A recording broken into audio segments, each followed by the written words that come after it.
Hello students, welcome back. जैसा कि आपने थंबनेल में देखा है, आज के इस वीडियो लेक्चर में हम अरिथमेटिक प्रोग्रेशन के वर्ड प्रॉब्लम्स को सॉल्व आउट करेंगे। अरिथमेटिक प्रोग्रेशन के वर्ड प्रॉब्लम्स बड़े ही इंटरेस्टिंग होते हैं।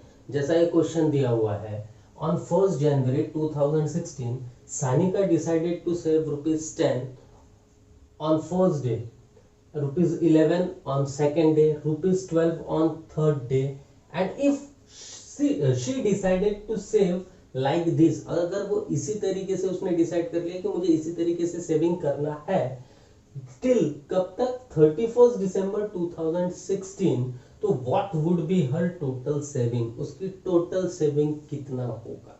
अब यहां देखिए क्या कह रहा है वो कि सानिका ने पहले दिन तो फर्स्ट डे 10 रुपए बचाए, सेकेंड डे 11 रुपए बचाए, थर्ड डे 12 रुपए बचाए, फोर्थ फिफ्थ ऐसा करते हुए वो चली गई। अब मैं इतना तो नहीं लिखूंगा, है ना। अब उसने क्या कहा कि अगर वो इसी तरीके से चल रही होगी तो ऑन 31st December 2016 के वक्त उसके पास टोटल कितने रुपीस जमा हो जाएंगे। 31st December 2016 में उसके पास कितने रुपीस जमा हो जाएंगे। तो सबसे पहले तो हमें ये क्लियर करना होगा कि 2016 ये लीप ईयर होगा या नहीं होगा। रीजन इज दैट कि अगर वो लीप ईयर है तो 366 डेज हो जाएंगे, और अगर लीप ईयर नहीं होगा तो इट इज 365 डेज। तो यहाँ पर ये बहुत इंपॉर्टेंट मैटर करेगा जब ऐसे एग्जांपल्स आएंगे। तो 366 डेज होंगे या नहीं होंगे। देखिए 2016 हमने ये पढ़ा हुआ है कि जो भी ईयर 4 से डिविजिबल हो जाएगा that is the leap year. तो 2016 4 से डिविजिबल है, दैट मीन्स 2016 कैसा होगा, लीप ईयर होगा। 2016 कैसा होगा मेरा, लीप ईयर होगा। अगर 2016 लीप ईयर है तो सिंस देयर आर 366 डेज, कितने दिन हो जाएंगे, 366 दिन हो जाएंगे। तो यहां देखिए, यहां पर मेरे जो 1 Jan 2016 से उसने कितना रुपीस जो सेविंग करना स्टार्ट किया, 1 जनवरी से 10 रुपए, फिर 2 जनवरी को 11, फिर 3 को 12, फिर 4 को 13, इस तरीके से। दैट मीन्स उनके बीच का डिफरेंस डी कितना है, 1 है, ए कितना है, 10 है, ओके। एन कितना है, यस राइट, एन कितना है, 366। रीजन इज दैट क्योंकि हमें कहां तक चलना है, ऐसा कितने टर्म्स लेना है, 366 टर्म्स लेना है। तो यहां पर तो मुझे क्लियर हो गया, मैं ओरली पहले समझा लेते हैं, फिर बाद में हाउ टू राइट वो देख लेंगे। मुझे यहाँ पर फर्स्ट ए तो मिल गया है 10, है ना, ए की वैल्यू मिल गई है 10, डी की वैल्यू मिल गई है 1, एन की वैल्यू मिल गई है 366। दैट मीन्स इसकी मदद से मैं इसका लास्ट टर्म फाइंड आउट कर पाऊंगा, टीएन, है ना। टीएन मिल जाएगा ना मुझे, from that a is equal to 10, d is equal to 1, n is equal to 366। इसकी मदद से हम a plus N minus 1 into d ये फाइंड आउट कर पाएंगे। मतलब यहाँ पे a plus N minus 1 into d tn मिल जाएगा। और जैसे ही मुझे टीएन मिलेगा तो मैं एसएन का फॉर्मूला यूज कर पाऊंगा, कौन सा वाला, SN is equal to N by two A plus L वाला, क्योंकि एक टीएन तो मेरी लास्ट टर्म हो गई, है ना। टीएन मेरी कैसे टर्म हो गई, लास्ट टर्म। और उसने पूछा ही क्या है मुझे कि what would be her total saving, उसकी टोटल सेविंग आखिरी तक मतलब ऑन 31st December 2016 तक कितनी होगी। तो यहाँ पे Sn is equal to N by two A plus L हम यूज कर पाएंगे। एकदम सिंपल कंसेप्ट है, सिर्फ लिखना कैसा है उसको हम अभी देख लेते हैं। पूरे एग्जाम्पल से ये तो पता चल गया है कि ये जो एग्जाम्पल है एपी में है। क्योंकि यहाँ पर ए फर्स्ट दिन में उसके 10 है, सेकेंड में 11 है, थर्ड में थर्ड को 12 है, फोर्थ को 13 होगा, इस तरीके से वो इंक्रीज हो रहा है। Sanika saves ₹10 on first day and increases her amount by ₹1। कितने से इंक्रीज कर रही है?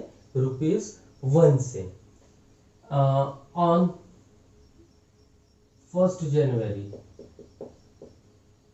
2016 टू 31 दिसंबर 2016, फ्रॉम कर देते हैं, from 1 January 2016 to 31 December 2016, total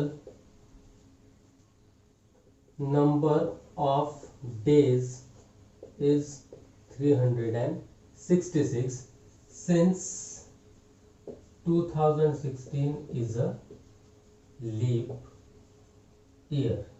Okay, so therefore from above data या फिर from the above information,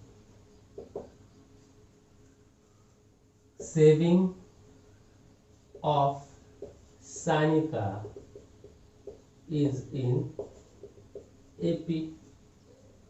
From above information, saving of Sanika is in AP. अगर वो AP में है, so therefore A is equal to 10, D is equal to 1 and N is equal to 366. देखिए यहाँ पर ना अगर मैं बात करूँ तो TN निकालने की कोई जरूरत नहीं होनी चाहिए, क्योंकि SN हम डायरेक्टली यूज कर सकते हैं। But if it is possible कि फाइंड द लास्ट टर्म आगे कि भैया उसका ऑन 31 दिसंबर 2016 वो कितना रुपीज सेविंग करेगा, तो आप उसको TN यूज कर सकते हो। ठीक है, तो मैं वो TN की मदद से आपको बता देता हूँ, या फिर आप जनरली डायरेक्टली SN का फॉर्मूला भी यूज कर सकते हो।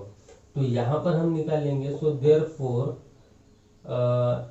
सेविंग, यहाँ मैं लिख देता हूँ, देयरफॉर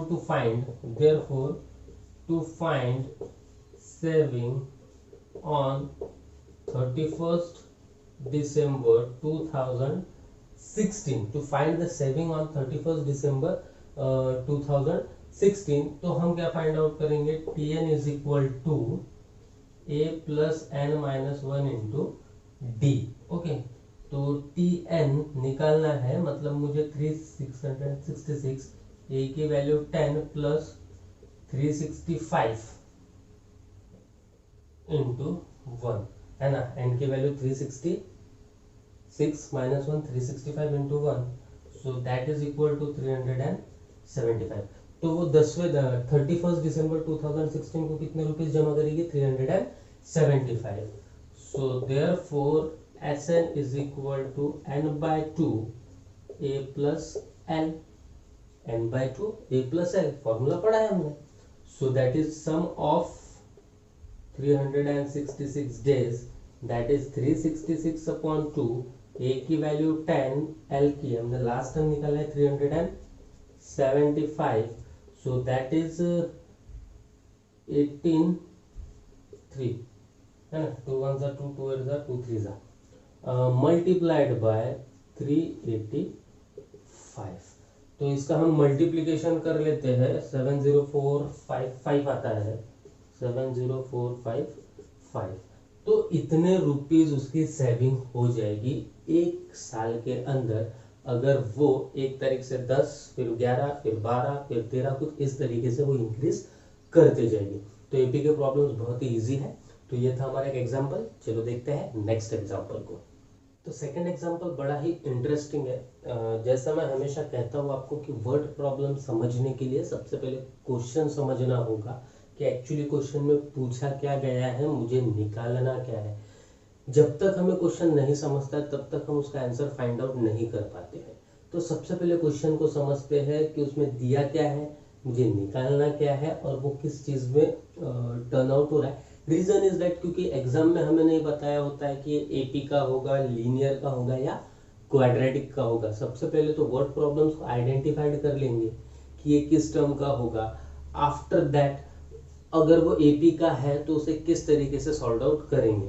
तो ये क्वेश्चन कह रहा है कि a man borrows ₹8,000 and agrees to repay with the total interest of ₹1,316 monthly instalment.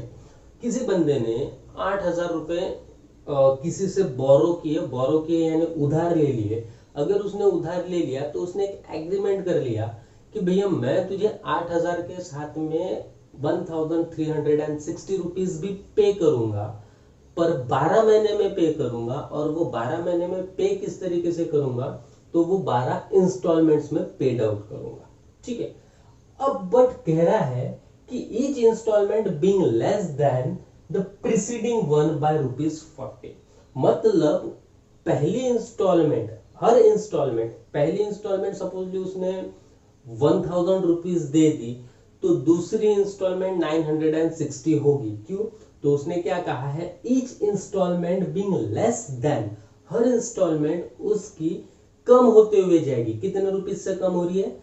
40 rupees से कम होते हुए जा रही है। तो क्वेश्चन में पूछा हुआ है कि find the amount of the first and the last instalment, मतलब मुझे यहां से पहली इंस्टॉलमेंट और आखिरी इंस्टॉलमेंट निकालना है। तो फर्स्ट थिंग इज दैट कि मुझे गिवन दिया है अ मैन बोरोज ₹8,000, है ना, उसे टोटल इंटरेस्ट के साथ में कितना पेड करना होगा? इंटरेस्ट और अमाउंट, इंटरेस्ट और अमाउंट, वो कितना पेड करेगा? A man pays ₹8,000 plus 1,360 in 12 month, है ना। Man pays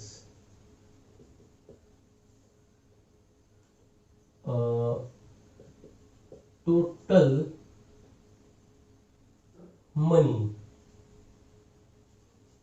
in 12 monthly installment is equal to 8,000 plus 1,360.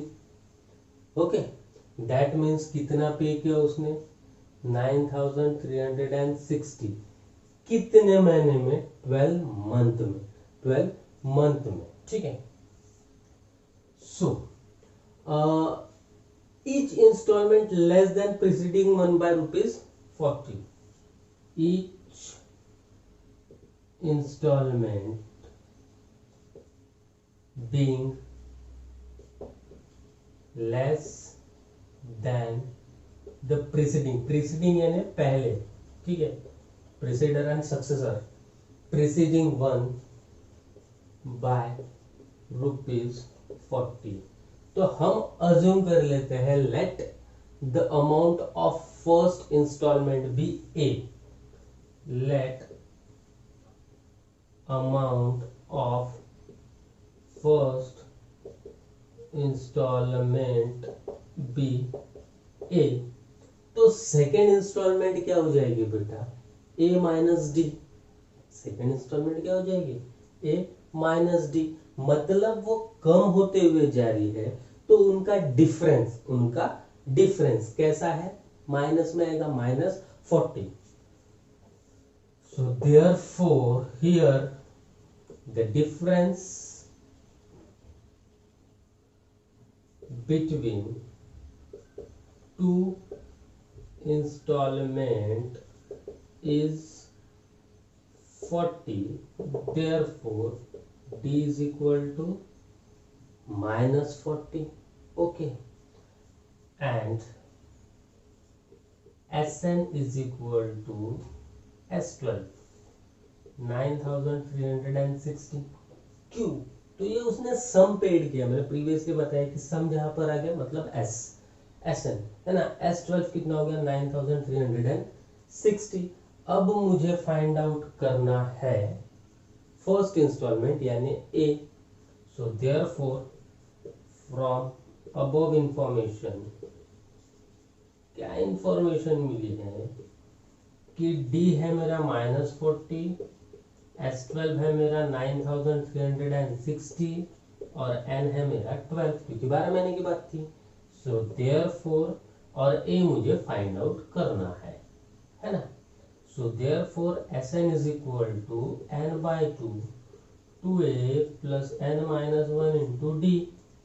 तो S12 is equal to 12/2 2A plus 11 into -40। ठीक है, 12 - 1 दैट इज 11 इंटू -40। यहाँ पर S12 की वैल्यू हमारे पास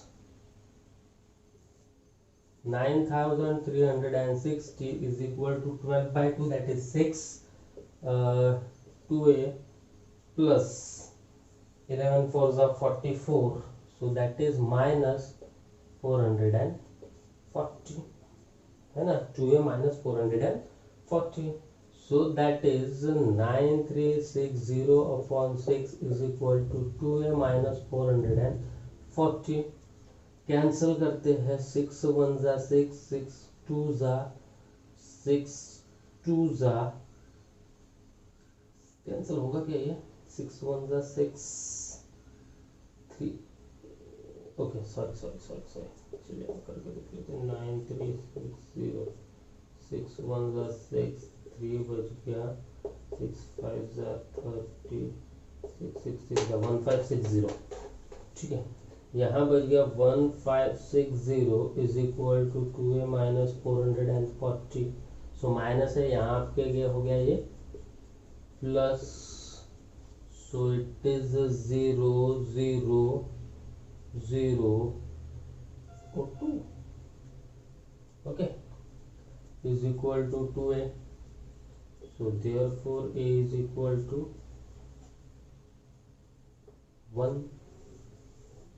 1000. उसकी फर्स्ट इंस्टॉलमेंट कितनी होगी, तो उसकी फर्स्ट इंस्टॉलमेंट 1000 हो जाएगी, ठीक है, उसकी फर्स्ट इंस्टॉलमेंट अगर 1000 है तो लास्ट निकालना है. अब लास्ट कैसे निकलेगी, ये उसकी क्या होगी, फर्स्ट इंस्टॉलमेंट कितनी निकल गई 1000. अगर फर्स्ट इंस्टॉलमेंट उसकी 1000 है तो लास्ट इंस्टॉलमेंट कैसे निकलेगी, टीएन की मदद से. अब टीएन की मदद से निकलना है, मतलब फॉर्मूला क्या है मेरा, TN is equal to a plus n minus 1 into D, so that is मुझे निकालना है T12 क्योंकि लास्ट इंस्टॉलमेंट है, तो a की वैल्यू होगी 1000 plus 11 into minus 440, so that is 1000 minus 40, 1000 minus 440, 1000 minus 440 अगर मैं कर रहा हूँ तो इट इज 560, तो ये हो जाएगी उसकी लास्ट इंस्टॉलमेंट. तो चलिए देखते हैं नेक्स्ट क्वेश्चन को और एपी के वर्ड प्रॉब्लम्स को और समझते हैं. ये जो एग्जांपल है it is similar to the first one, है ना. क्या कह रहा है, सचिन ने एक इन्वेस्टमेंट किया नेशनल सेविंग सर्टिफिकेट में. आपने फाइनेंशियल प्लानिंग पढ़ा हुआ था 9th में, तो आपको पता है कि नेशनल सेविंग सर्टिफिकेट क्या होती है. इन द फर्स्ट ईयर, पहले साल उसने 5000 रुपए जमा किए, दूसरे साल 7000 जमा किए, तीसरे साल 9000 जमा किए, वो इसी तरीके से चलते रहा.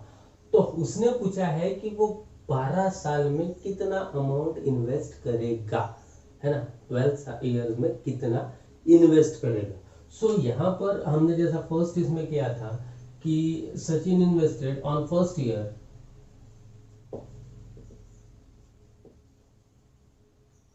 Sachin invested 5000, है ना, रुपीज लिख लेते हैं, इज रुपीज 5000. सेकेंड ईयर में कितना हो गया, सेकेंड ईयर में हो गया रुपीज 7000. थर्ड ईयर में कितना हो गया, it is rupees 9000. Since Sachin investment of Sachin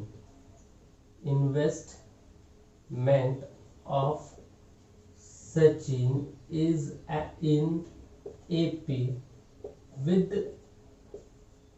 difference, या फिर लिख देते हैं with common difference 2000. Common difference 2000 का है क्योंकि 2000 रुपए बढ़ा रहा है भैया वो. So therefore so here A is equal to 5000, D is equal to 2000 and N is equal to 12. N कितना है 12. So therefore Sn is equal to N by 2 2A plus N minus 1 into D. Put all that values. अब मुझे क्या निकालना है, sum of 12 years. so that is 12 by 2, 2 into 5000 plus 11 into 2000, so that is 6, 5 2 1 2 3 10 plus कितना होगा 11 into 2 22,000, so that is 6 into कितना हुआ है 2 22 और 10 32,000, so that is 32 into 6 192.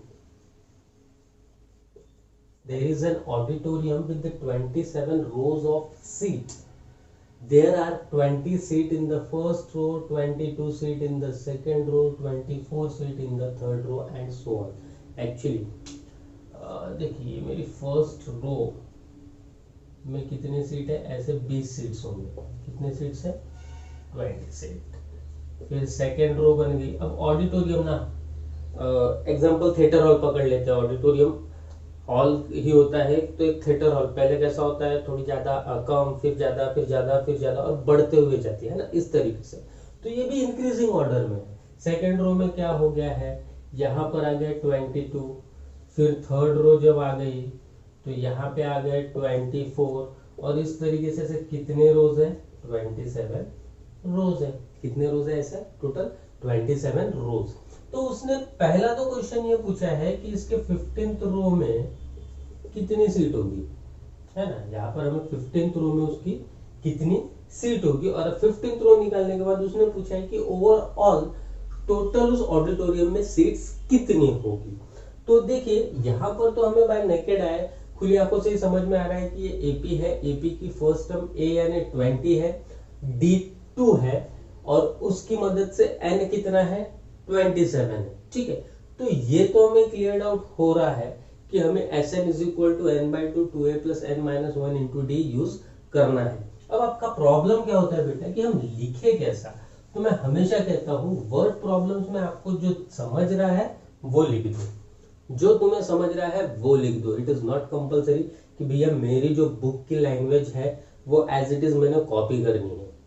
हमेशा जब भी हम वर्ड प्रॉब्लम्स को सॉल्व आउट करेंगे तो वर्ड प्रॉब्लम्स में आप लिखते वक्त ये चीज याद रखिए कि आपको क्या समझा हुआ है वो उस आंसर में लिखना है। बहुत से बच्चों के क्वेश्चंस होते हैं, सर वर्ड प्रॉब्लम समझ तो जाता है पर स्टार्ट कहाँ से करें ये नहीं समझ में आ रहा है ना।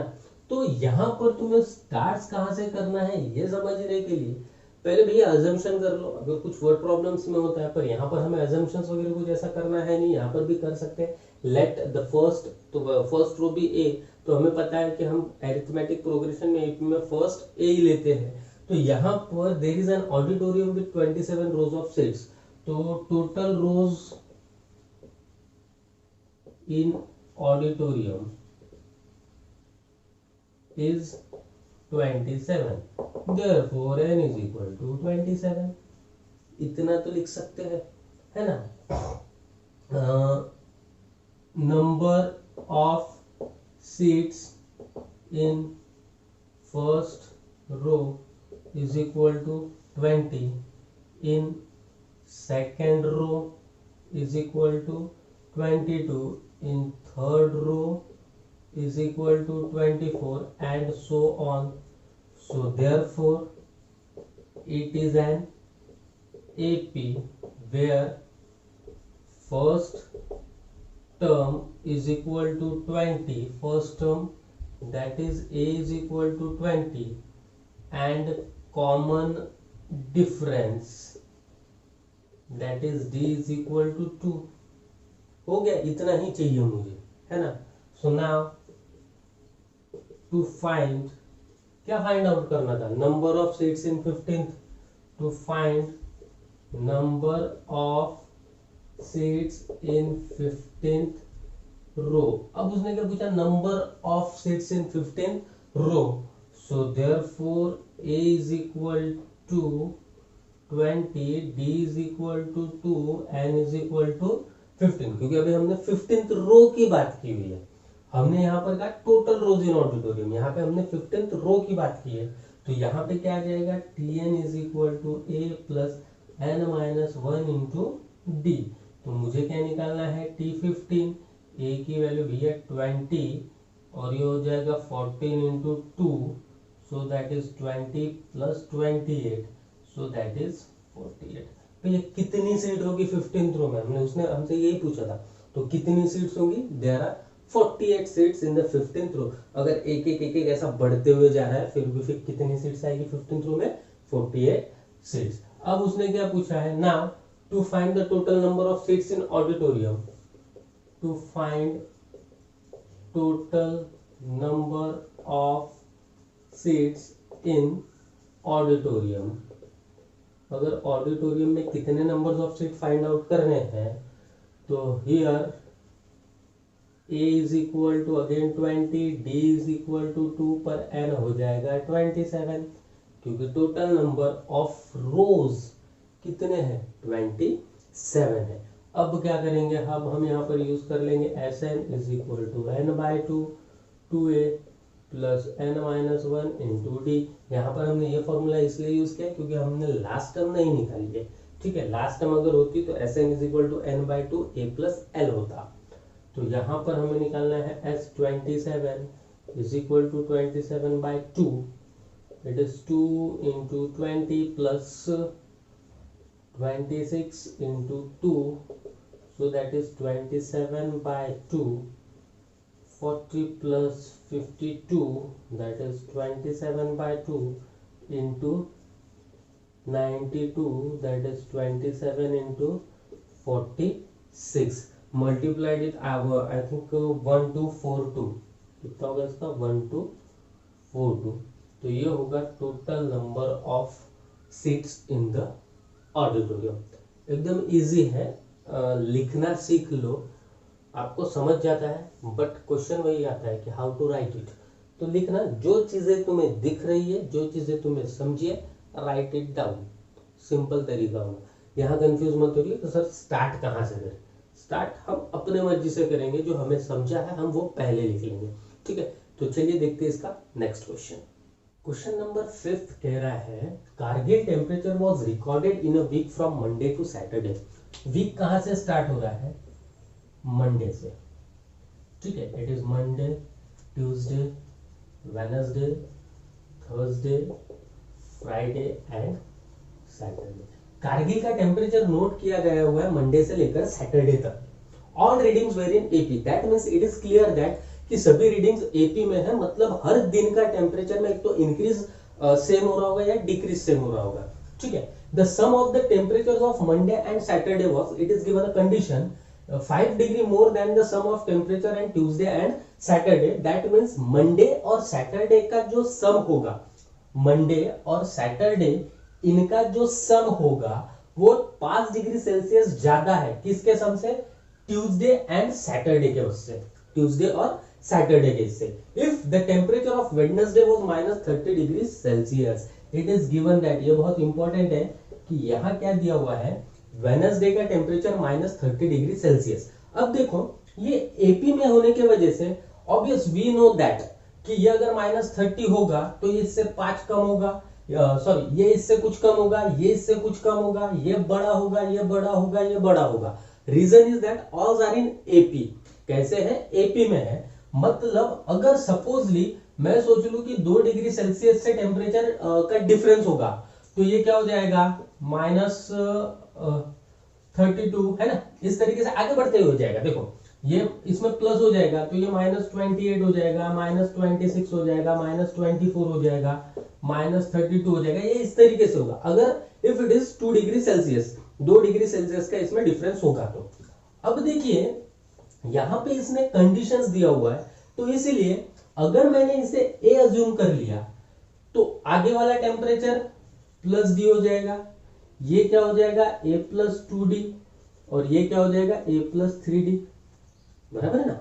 ये मेरी फर्स्ट टर्म, तो ए प्लस डी डिफरेंस ऐड होगा, फिर 2d हो जाएगा, फिर 3d हो जाएगा। बट लेफ्ट साइड में क्या होगा, तो a माइनस डी हो जाएगा और a माइनस 2d हो जाएगा। यही इस पूरे प्रॉब्लम में इंपॉर्टेंट है। यहां पर अगर वेडनेसडे को हमने ए ले लिया तो थर्सडे का a प्लस डी हो जाएगा, फ्राइडे का a प्लस 2d हो जाएगा, सैटरडे का a प्लस 3d हो जाएगा, ट्यूसडे का a माइनस डी होगा क्योंकि a में से माइनस डी होगा, लेफ्ट साइड में है, और मंडे का a minus 2d। Now according to given condition, condition क्या है, the sum of the temperatures of Monday and Saturday, Monday और सैटरडे का sum. So according to first condition लिख लेता हूं यहां में, फर्स्ट कंडीशन क्या बन रहा है, a minus 2d plus a plus 3d is equal to, है ना, ये कंडीशन है। बाद में क्या कह रहा है, 5 मोर, तो हम 5 प्लस कर देते हैं इसमें, 5 more plus sum of the temperature of Tuesday and Saturday, Tuesday a minus d plus a plus 3d। okay, now simplified it, a and a, 2a minus 2d plus 3d, that is d, it is 5 plus a plus a again 2a minus d plus 3d, minus d और plus 3d that is 2d। okay, ये 2a cancel, अब यहाँ पे क्या हो जाएगा, d minus 2d, तो ये minus 5 is equal to d मिल जाएगा। d की वैल्यू क्या हो जाएगी, माइनस 5। 2d में से d माइनस कर दिया तो माइनस d, या फिर d में से माइनस 2d कर दो तो minus d is equal to 5, so therefore d is equal to minus 5। so that means, so the difference between the temperature is minus 5 degree Celsius. कितना डिग्री सेल्सियस का difference है, minus 5 degree Celsius. Monday का temperature कितना हो जाएगा, Monday कितना है, a minus 2d। अब a की वैल्यू कितनी है, माइनस 30 माइनस 2 इंटू माइनस 5। ठीक है, a की वैल्यू कितनी है, माइनस 30 माइनस यहाँ पर इट इज गिवन माइनस 2, और d की वैल्यू कितनी है, minus 5। So that is minus 30 plus 2 minus 2, तो ये 10 हो गया। So that means minus 20 degree Celsius. कितना होगा, माइनस 20 डिग्री सेल्सियस। अब ट्यूसडे निकाल लेंगे, ट्यूसडे का कितना होगा, a की value minus 30 minus of minus 5, that means minus 25 degree Celsius. अब वेनसडे तो हमें दिया हुआ माइनस 30 डिग्री सेल्सियस, थर्सडे कितना हो जाएगा, वेनसडे कितना था, माइनस 30 डिग्री सेल्सियस। तो अब थर्सडे कितना हो जाएगा, माइनस 30 और प्लस डी, तो प्लस माइनस माइनस हो जाएगा, minus 5 that is equal to minus 35 degree. Friday हो जाएगा minus 45 degree, sorry minus 40 degree Celsius, और सैटरडे हो जाएगा माइनस 45 डिग्री सेल्सियस। तो इस तरीके से इन प्रॉब्लम्स को हम सॉल्व आउट करेंगे। तो ये था एग्जांपल नंबर 5। तो चलिए इस एक्सरसाइज का लास्ट एग्जांपल देखते हैं और इस एक्सरसाइज को खत्म करते हैं। On the World Environment Day, tree plantation program was arranged on land which is triangular in shape। एक triangular shape की land है, उस पर ट्री प्लांटेशन करने की सोचिए।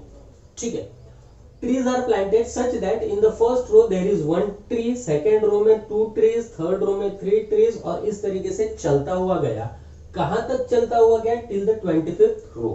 मतलब उसका कहना ऐसा है कि पहली रो यहाँ पर एक झाड़ लगाया गया, दूसरी रो में यहाँ पर एक, यहाँ पर एक, ये तीसरी रो गई, यहाँ एक, यहाँ एक, यहाँ एक, फिर ऐसी चौथी रो गई तो यहाँ एक, यहाँ एक, यहाँ एक, यहाँ एक, ऐसा करते हुए ये कहाँ तक आए, लास्ट में कितने झाड़ प्लांट किए, 25। That means it is clear कि इट इज इन एपी, है ना, ये किसमें है, एपी में है। अगर ये एपी में है तो ऐसे कितने ट्रीज इस ट्रायंगुलर प्लॉट, ट्रायंगुलर फील्ड पर प्लॉट किए होंगे, है ना, ट्रायंगुलर जो शेप का जो लैंड है उस पर कितने ट्रीज को प्लांट किया हुआ होगा।